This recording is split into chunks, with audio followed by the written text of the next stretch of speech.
You've seen us fermenting coconuts, so naturally the next step is to do it to fish. Welcome to Laurence plays Planetary Pioneers, where we're back on Pelagos and discovering that producing copper requires leaving something out in the sun for some very organic processes. We knew that this process was going to smell, so we built it on an island as far away as we could.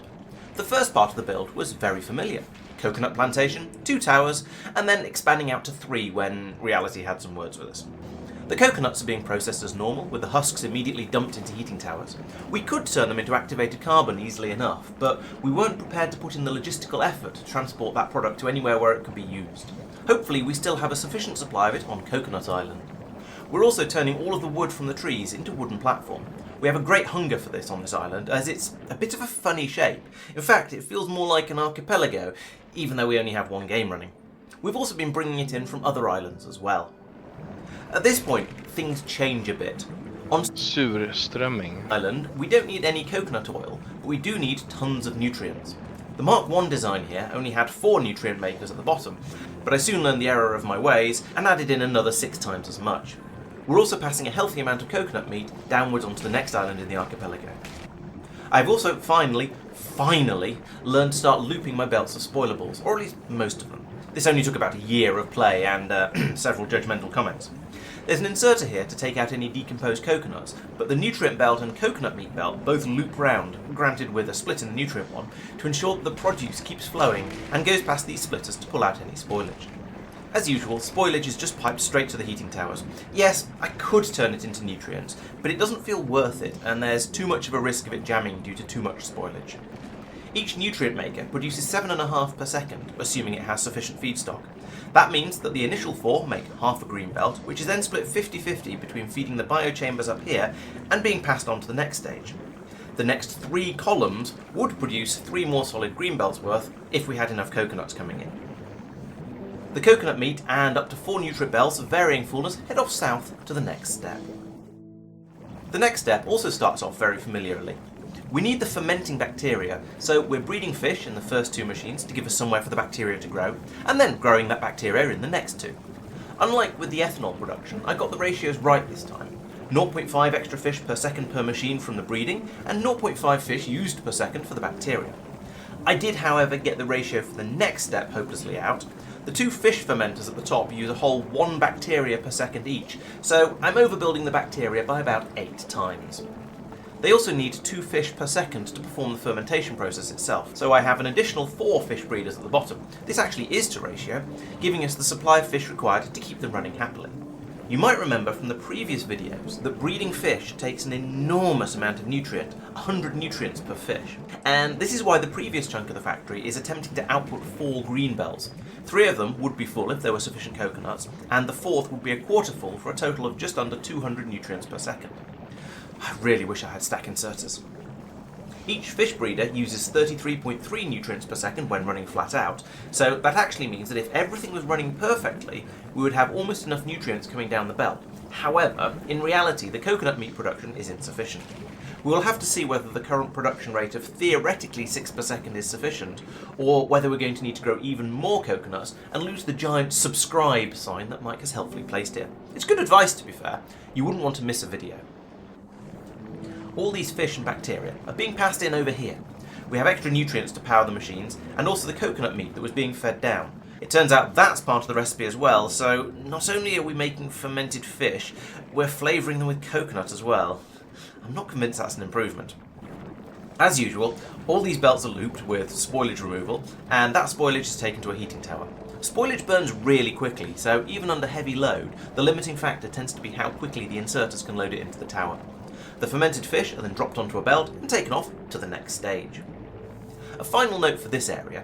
We ended up needing calcite later, and it turns out you can make that by baking fish. So we've got a single calciner set up at the bottom here to take in fish and drop the calcite on the other side of the fermented fish belt. An interesting combination, but one which will prove valuable in the future. The fermented fish flow out this way, and here we see the result of some changing of the plans. Plan A was to have the fermented fish, and maybe even fresh fish, provided to ports to allow ships to trawl their way through and collect what they needed. Since then, well, we've decided that that's a silly idea and not necessary, at least not yet, but I'd already built the port, and so Here it is. Step 1 was to split the fish between the chests, and as you may remember, we can't put splitters on wooden platform, so the splitting all happens up here where on what land there is, and then we run the belts down the platform. I could have used a bit of landfill here, but honestly the challenge of doing it without was interesting enough that I'm glad I didn't. A 1-to-3 splitter, which I have to say quite carefully, is simply a splitter followed by a splitter on each output to split the input into 4 equal parts. 3 of these are then your main outputs, and the 4th one gets looped back to the inputs to be redivided. Fine. This also conveniently meant that when I needed a 4th feed, I had somewhere where I could borrow it from. I'm pretty sure the logic stands up here, but I did get a little pushback from chat, so if you think I've got it wrong, please let me know how. I had originally planned to use our normal port design, like the one taking titanium dust away for example, but quickly realised that with organics, that wasn't going to work.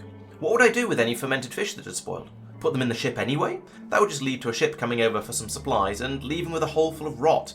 And given how slow ships are, by the time it got back there'd probably be another full load of spoilage available. And so we only load the fermented fish into the chests and into the ship, and then there's a pair of inserters to remove any spoilage that appears down here, plus belts to take it away. This means that the port capacity was significantly limited. Instead of having the width for 14 chests loading into the ship, instead I maxed out at 6. That's 288 stacks, or a bit more than half a ship, but to be honest, that's probably more than anyone could eat in one sitting. We should probably cut the port off. It's currently just somewhere the fish go to rot, and that's wasteful. And you can see by the broken waterway here that no ship will ever take anything away from here. Despite that, the port is otherwise fully functional, it's just completely useless. It's even got an area here at the side to refuel any ships which do turn up. You might as well when there's plenty of ethanol around, and you'll need it to distract from the smell of the fish. I guess the port can remain as a monument to poor planning and stubbornness. So, if we don't care about the port, what's all this fishy business all about? Well, it's all because Mike wanted it. When we first landed on this planet, I said that the local fauna was something called copper spitters, and that I thought they were somehow involved in copper production, but at that stage we didn't really know any more than that. Or at least I didn't, since I wasn't leaving the planet and hadn't looked into it. Copper spitters emerge from copper spitter spawners, which makes sense, and much like the biter nests on Norvis, these can be captured with the right technology. In this case, it's Pelagos capture robot bullets, which have a fairly complex recipe requiring a number of different exotic items from this planet, such as titanium and plastic. These can be built and then put into any weapon which fires normal bullets, to make them distinct from the vanilla capture rockets, I suppose, and then shot at the spawners. I guess this is a potential reason to hang on to your starter pistol.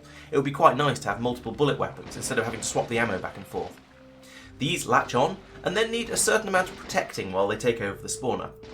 I don't remember this being quite so necessary on Norvis, but I wasn't involved in the capturing on this run, so it's quite possible I'm just forgetting from my single player game last year. Or maybe my personal lasers just meant it happened automagically. Eventually, the capture bots take over the spawners, they then pull in somewhat and become owned by us. Much like the biter spawners, once captured, they immediately become extremely needy and start to slowly lose health if not fed. If they get to 0, they will revert to being normal spawners and require recapturing. Can you tell where this is going? Yes, the food required by these captured spawners is in fact the fermented fish that I've been making. They can also take bioflux, but there isn't any of that over here, so why would we use it? This does make me wonder, as an aside, if the spawners on Norvis can take fermented fish instead though. Let's take a look. So if we rotate the feeder inserter, then mark the bioflux removal, and yes, it turns out we can use fermented fish over here. It remains to be seen whether we decide it's worth it. It does have a longer spoil time, but it provides less sustenance and much less fits in a rocket. Okay, I think sticking with bioflux here is probably sensible. And so, back on Pelagos, Mike has captured a pair of copper spitter spawners, and he's deliberately gone for ones very, very close to Surströmming Island, allowing him to build a wooden bridge out there to carry ethanol and fermented fish. Quite the party island. Feeding the fish into these spawners allows them to create a steady supply of eggs, much like the Norvian equivalent, and these are carried away by the fish belt back to the mainland. Once again, this is set up as a loop, since the fish will spoil and we don't want to try and feed spoilage to a spawner. I suspect that won't work. This was originally set up as a proof of concept, just making sure the general idea worked. From this, a larger system could be set up in a much larger nest area. However, so far, that hasn't been required. We shall wait and see what the sort of copper demand this planet has, but for now this seems to be okay. There are more spawners to the east and north, so further expansion is certainly possible. It'll just require quite a lot of wooden platform and some careful consideration of how the belts flow, since we can't cross them over. Undergrounds don't work on wooden platform, presumably because they just end up underwater. The eggs follow the belt back to land, where the fish are looped round and passed back out again.